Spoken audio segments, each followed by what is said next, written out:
Hello. Today I want to talk about King Hezekiah and Passover. But before we start, I need to explain a little history. About 220 years before this, the kingdom of Israel and Judah split. King Solomon's son Rehoboam became king and promptly angered the people. The northern 10 tribes of Israel split from the southern 2 tribes of Judah and Benjamin.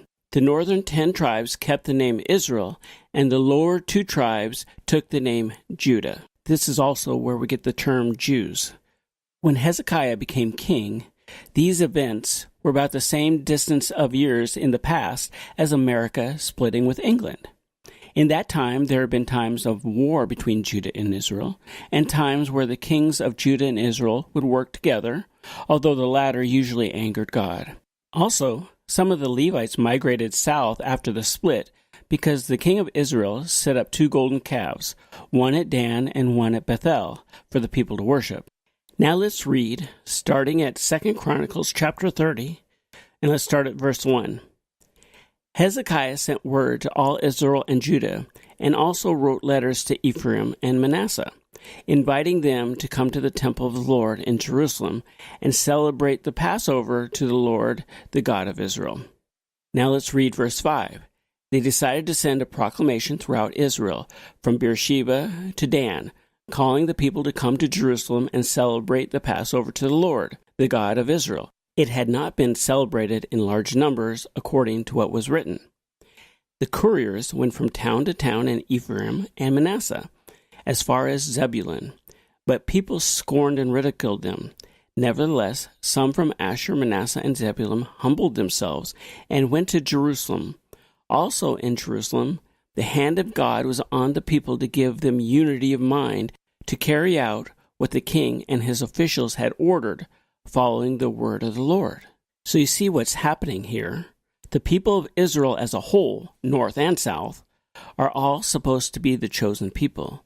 They are all descendants of Jacob, and we're all supposed to celebrate the Passover in Jerusalem. But this hadn't happened in over 200 years.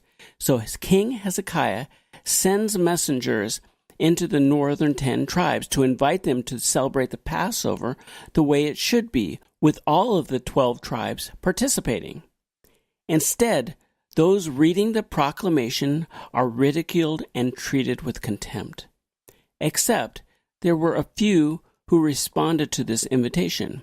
We learned in the story of Elijah, even though the king and the leaders of the northern 10 tribes had turned their backs on God, there were some in the north who stayed loyal to God. Those who responded to King Hezekiah's invitation headed south and joined in the Passover celebration. And apparently, as we read further in chapter 31, some of them ended up moving to the south. In fact, it says in chapter 31, verse 6, the people of Israel and Judah who lived in the towns of Judah. Okay, so now there's people of Israel, the northern 10 tribes, living in the south in Judah. So what happens next? Here is where it gets interesting. We read in the next chapter, 2 Chronicles 32, the Assyrians are at the gates of Jerusalem. How did this happen? How did Sennacherib and his Assyrians get to Jerusalem? They got there by utterly obliterating the northern 10 tribes of Israel. Are you getting it yet? Hezekiah's invitation to the people of the north to celebrate Passover was a last chance. Because of how far the northern 10 tribes had fallen and thumbed their nose at God, I believe Israel at this point was going to get destroyed no matter what. But there were still true believers in the northern tribes, and this call for Passover was God's way of bringing them out of the path of destruction. Just think of the book of Revelation. When people talk about the rapture, what is that all about? God is about to lay down his wrath on the world because of the world's sinful ways. But before he does, he's going to call out those still faithful from the world and to his side. God is patient. We talk about 220 years of the northern tribes turning away from God. We are talking about years of rejecting prophets that God sent to the northern tribes to get them to repent. Finally, God was going to act. But before he did, he gave the individual people one last chance. Come and celebrate the Passover in Israel. What about you? What about your life? How many chances has God given you? How patient has God been with you? How many times has one of your friends asked you to come to church with them? How many times have you thought about opening up the Bible again?